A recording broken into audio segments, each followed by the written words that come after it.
Wow, that was absolutely just a great break. What a fantastic way to start off the day. Now, we are going to keep rolling along. We have got so many incredible speakers. So my next guest is calling in from the UK. Linda Cruse is the CEO of Frontline and an entrepreneur. Linda has dedicated her life to finding creative and sustainable economic solutions that have the power to lift communities and grip them from poverty and from the depths of disaster. The Dalai Lama, the Prince of Wales, and Sir Richard Branson are just three of her influential mentors and ones cheering them on. So it's my super pleasure to be able to offer the opportunity for you to listen to the wisdom from Linda Cruse. Linda, welcome to the Success Summit.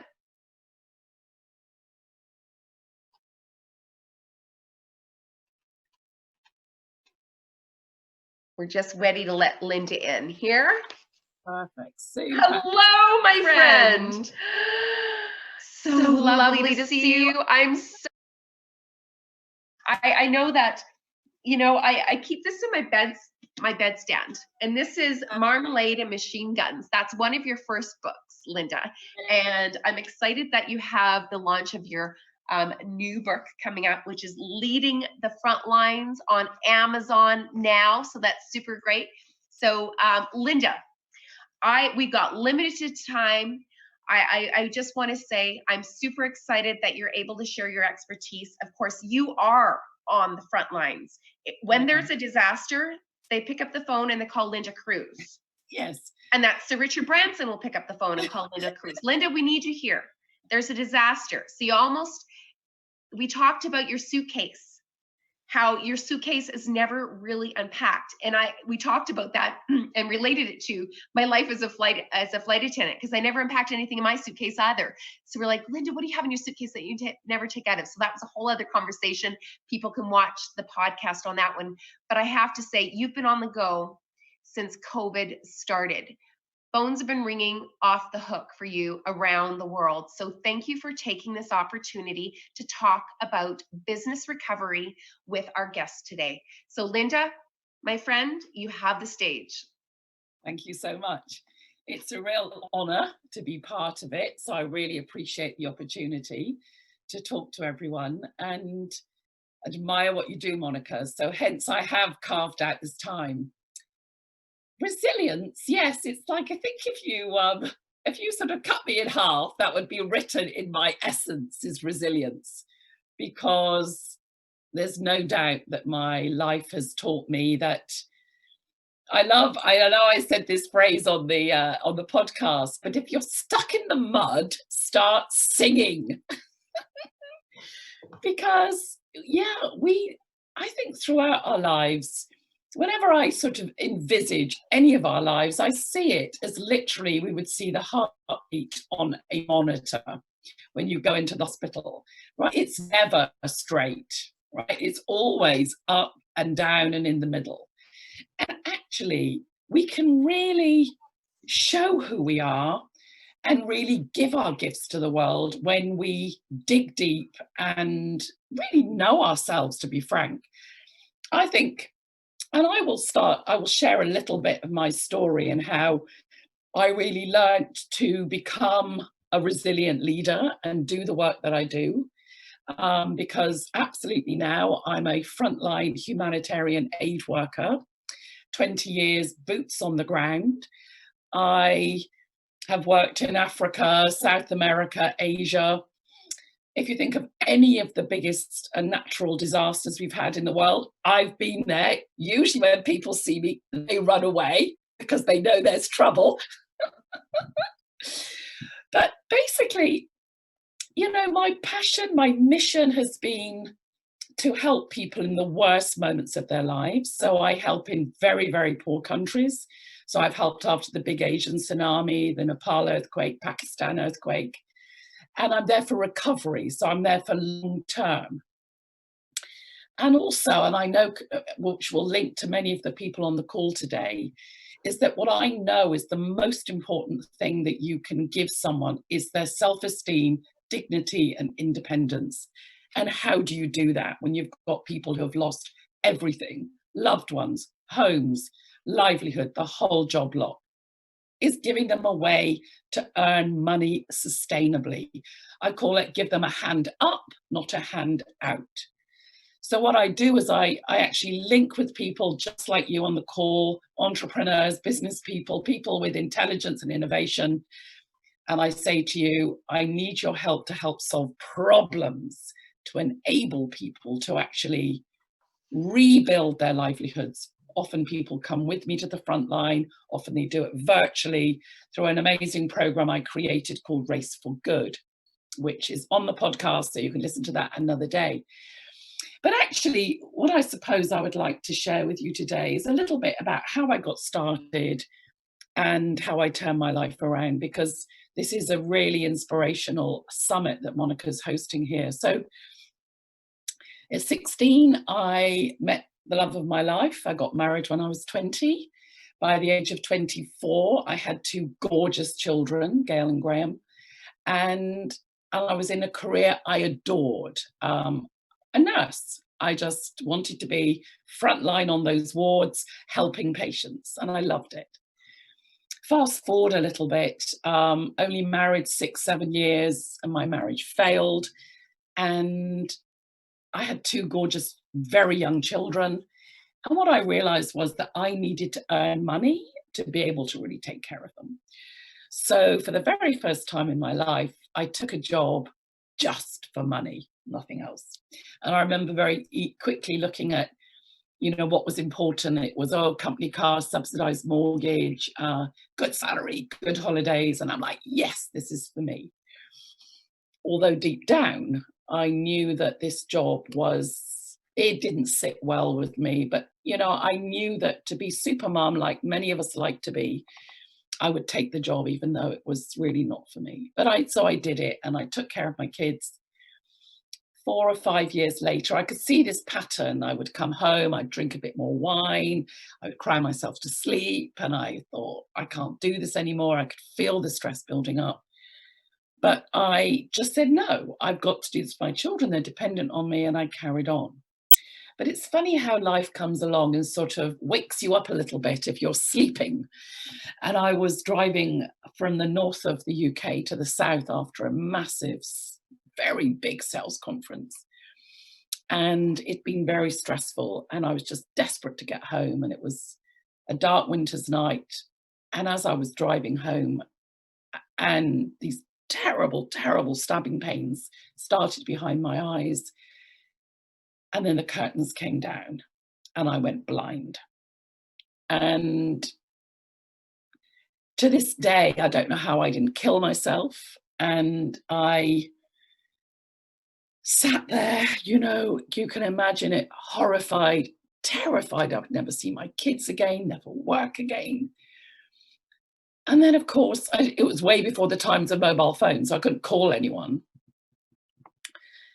And then, of course, it's the cry of the soul. It's like, I will do anything to get my sight back. And I remember praying, literally, and saying, if my sight comes back, I will find what I was born to do. And I was lucky. My sight came back. But I kept my promise, because what I'd realized was I'd been given a second chance. And I remember going back to my kids, and they were sort of 15 and 17. So I couldn't just say, come on, kids, I'm giving everything up because I know this job is killing me. I just thought, no, I'm going to take care of my children until they're independent. And then I must really live the life I was born to be. So, of course, I didn't wait. I started to find out what my skills were.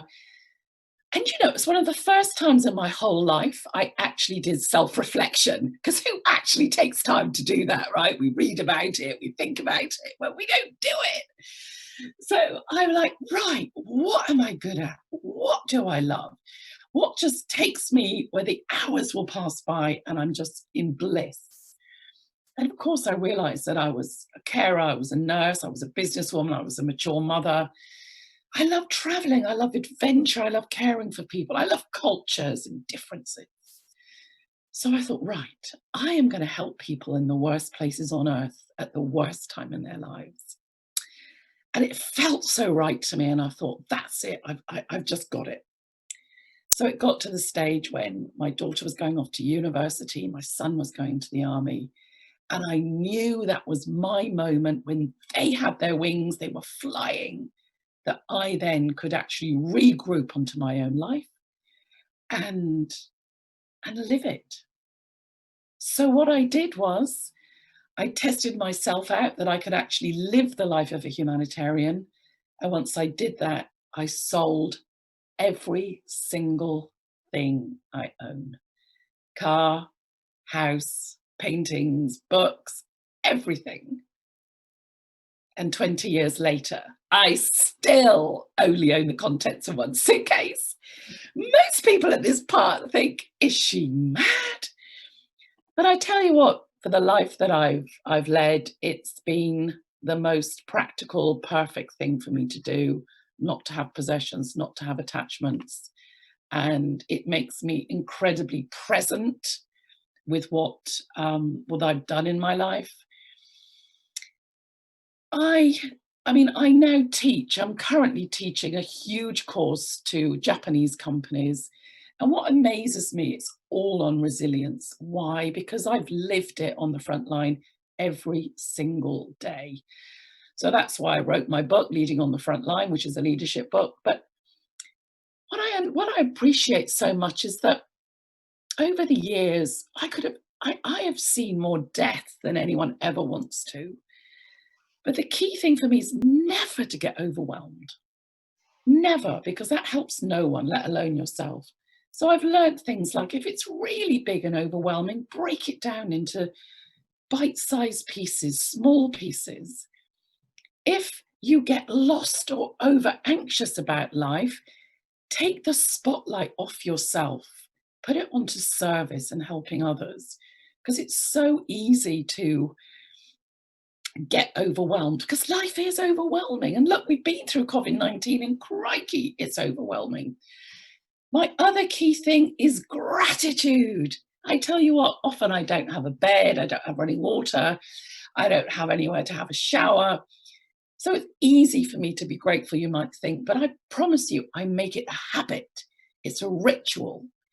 Every single day, I will get out my gratitude journal and I'll write down the things I'm grateful for that day, because it's so easy to forget to say thank you. And like in the teaching I'm doing now, it's gratitude is the biggest game changer. Validate people, praise people, congratulate people, celebrate, say thank you, get as much positive energy going around you. You know, mind your language, because what I found when I went blind, I'd become the most miserable person on earth. I was complaining and moaning all the time. Our language, what we focus on expands. We know that. Don't focus on your bills, right? So you focus on the positive things in your life. And these things grow because of that.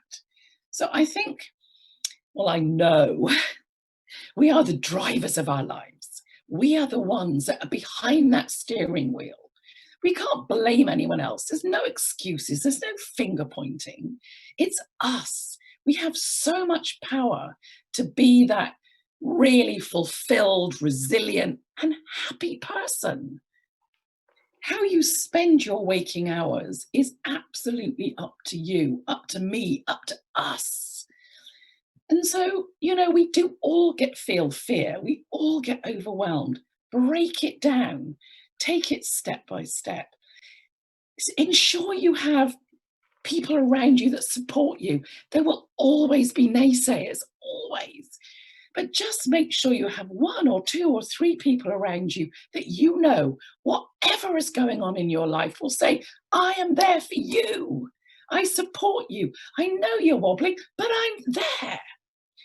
This is what it's about. So really, you know, ensure, a bit like we know we have to take care of ourselves. Do we do it? Not much. But we know we should. But with this, I tell you what, with mates, with change buddies, with a support team, keep those 1 or 2 people close to you, because there will be times when all you need to have, and I get it from my son regularly, I'll be out in the boonies on my Frontline and everything's falling down around me. My son will text, he'll say, Mum, you're okay. It's all going okay.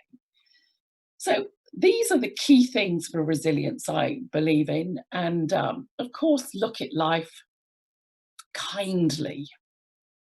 I reckon, you know, there's really 3 ways to get the best success and happiness in your life.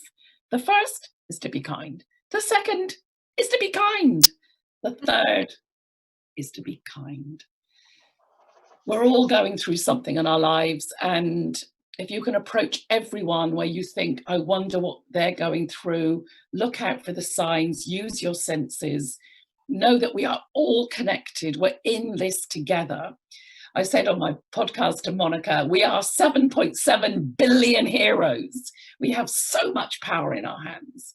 And it's been such a joy, Monica. I know I'm nearly out of time, lovely. So this has been an absolute joy to talk to you all. And if anyone wants to get in touch with me, I'd be delighted. Well, thank you. I'm going to give you one of these. Namaste, Linda. Namaste. Linda Cruse, Global Humanitarian CEO of Frontline First. And Linda, what an amazing talk.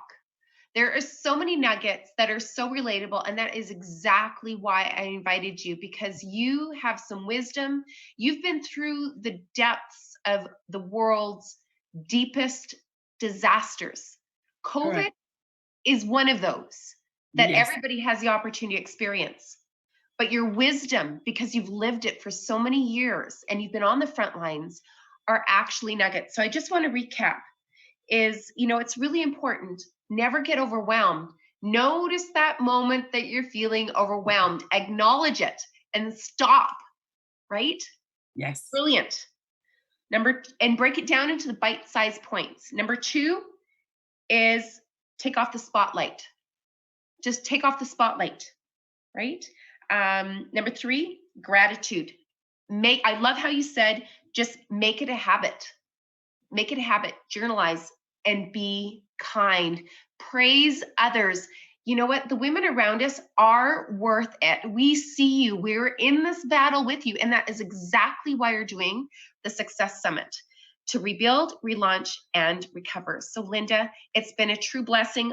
I actually look forward to our journey, because I absolutely know without purpose, like, we are going to be doing something together in the future where we can bring leaders to the front line to experience that for themselves. You've got a true gift, and I'm so blessed that you're able to spend this small portion of this day with us. So thank you, Linda Cruse. And for those that are watching, you know, please type down some of these important nuggets of wisdom. You know, tweet it out, include Linda. I've just tweeted it out, so retweet it, include your comments, because that is soul food for entrepreneurs. Thank you, Linda. We'll see you again, and thank you for joining us. Cheers. Bye-bye. Cheers. Bye-bye. Bye-bye. Thank you.